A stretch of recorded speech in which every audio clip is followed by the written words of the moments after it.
Hi students, this is Dr. Kavita from SNS College of Technology. So now we will see about the uh, shafts. So first if you are getting into the shaft, you should know that the important terminology torsion. So the shaft, mostly the shape of the shaft will be in a circular section. So therefore now in this topic we will see about the torsion of the circular and hollow shafts. So if you are taking the shaft, it will be in circular. So here it may be a solid circular section or it may be a hollow circular shafts. So here you can see that this is a shaft and we are going to see about the how the torsion is creating the torque or moment about the fixed point. So now we will recall the some things before getting into the topic. So you should know that what is the meaning of stress and strain. The stress is nothing but force divided by the area. So the type of force may be any type. It may be a tensile, compressive or shear. And if you are taking the strain is nothing but change in dimension divided by original dimension. The change in dimension is depending upon the type of load. So for an example, if you are taking the compressive load, there will be the decrease in dimension. If it is a tensile, there will be increase in dimension. So depending upon the given type of load, the stress and strain type may be varied. And next thing is you should know that the different elastic modulus. So what is the elastic modulus? So there are three elastic modulus are there. The one is a Young's modulus and shear modulus and also the bulk modulus. So here this relationship between these three modulus you should know very clearly.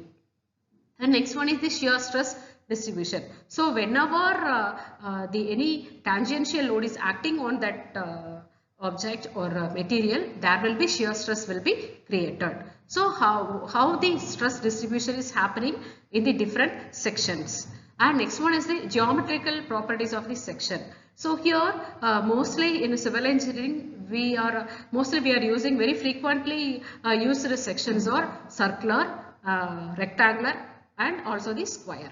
So these are the very frequently used sections. So you should know that geometrical property of this basic materials and basic shapes. So now in this session we are going to see about the what is the need of torsion. So every places the torsion is very important. So where this torsion is mainly there, where we have to know about that torsion. And next one is the some of the fundamentals of torsion. And the next one is the real-time applications. So here if you are taking that in a real world structures, the torsion is very important. Okay. And next one is the very important thing to design to solve the problem on torsion. You should know that basic equation is torsional equation. And the next one is the assumptions made in torsional equation.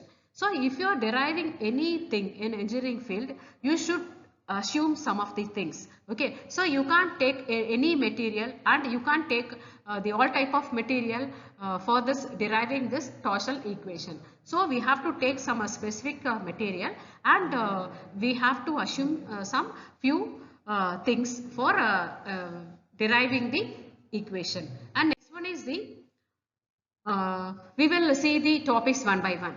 So first one is the need. Why you should know that as a civil engineer, what is the necessity of knowing about the torsion?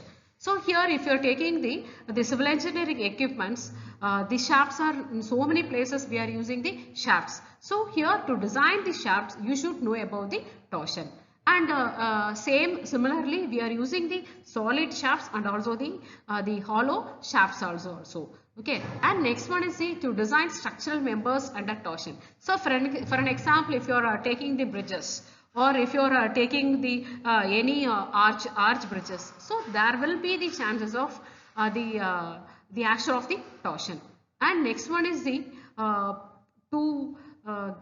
to get the safety. The safety is very important. So how we can make the structure as safety? So here you should know that what are the types of loads which are acting and how the behavior of that each and every material and whole structure how it is behaving under the torsion. Okay, there are different types of loads are acting.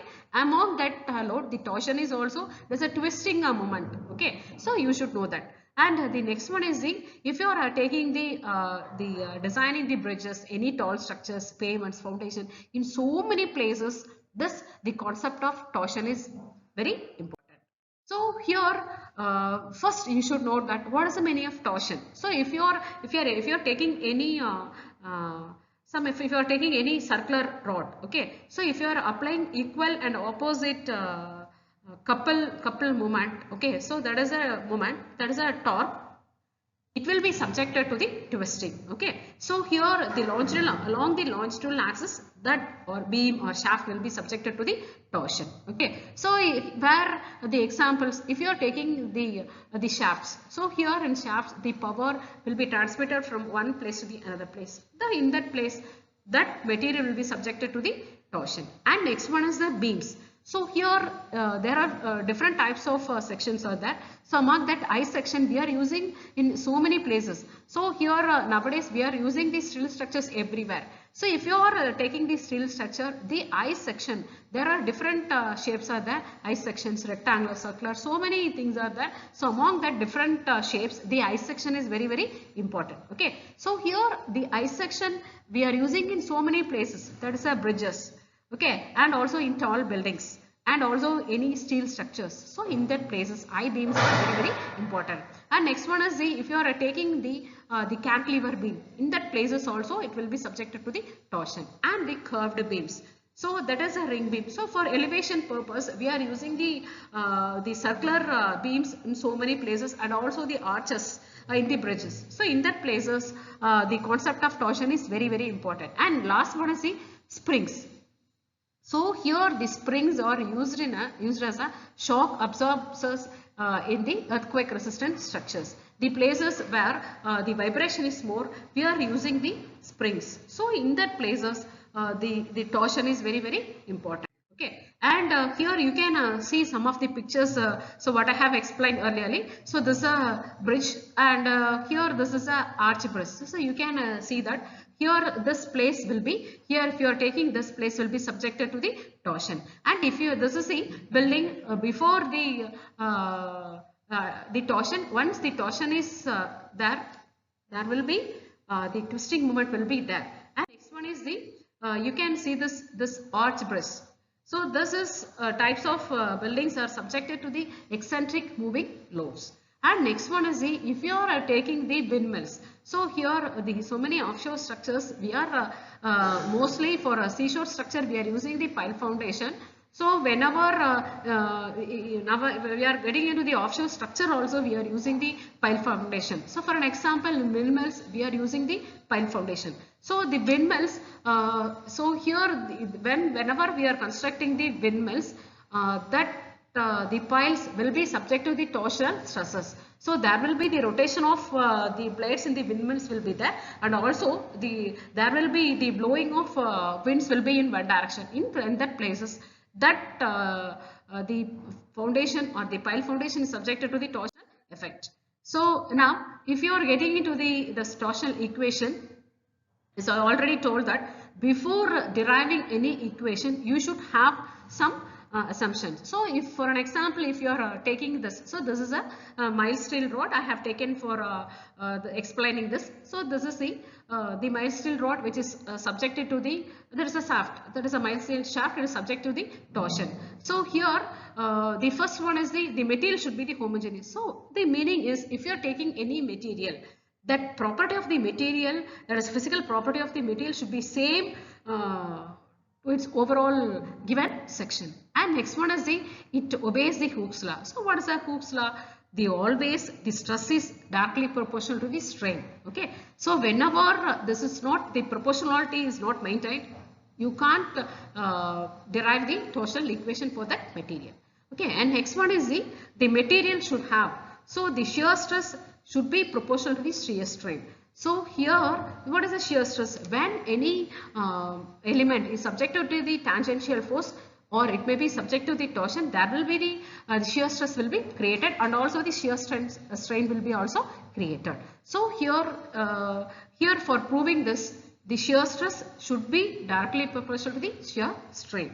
Okay, and next one is the, if you are here, this is the shaft which is taken. So before applying of torque, the cross section is circular. So after this, the twisting moment is applied also, this cross section should be in circular manner. Okay, so this is the section should be plain before and after application of the torsion. And the next one is the material should not subjected to the stress beyond the elastic limit. So whenever what is the elastic limit? So this is a limit where if you are unloading any material, so that material should regains its original shape and position. So it is a meaning of the elastic limit. So whenever this elastic limit is exceeding, in that places that material will not obey the Hooke's law. Okay, so now we will see the what is the torsional equation. So this is a element which is taken, and here this is a shear distribution which is happening due to the application of the torsion. So this is the torsional equation, that is a T by J equal to type by R equal to G theta by L. So already you are familiar with all this terminologies. The T is nothing but the applied torque. So the unit is Newton meter. And J is the polar moment of inertia. So tau is nothing but the shear stress, and R is nothing but the radius of the shaft what we have taken, and G is the rigidity modulus. So this is one of the elastic modulus, and theta is the whenever it is subjected to the twisting, there will be some angle of twist will be there. So it is a theta, and the L is the length of the shaft which is taken for proving this theorem. So I think from this video you have understood where the torsion is used, what the application, and what are the assumptions we are taking, and what is the equation of this. So in next video we will see that how we are getting this torsional equation. So what is the derivation for that? So we will see it in next video. Thank you.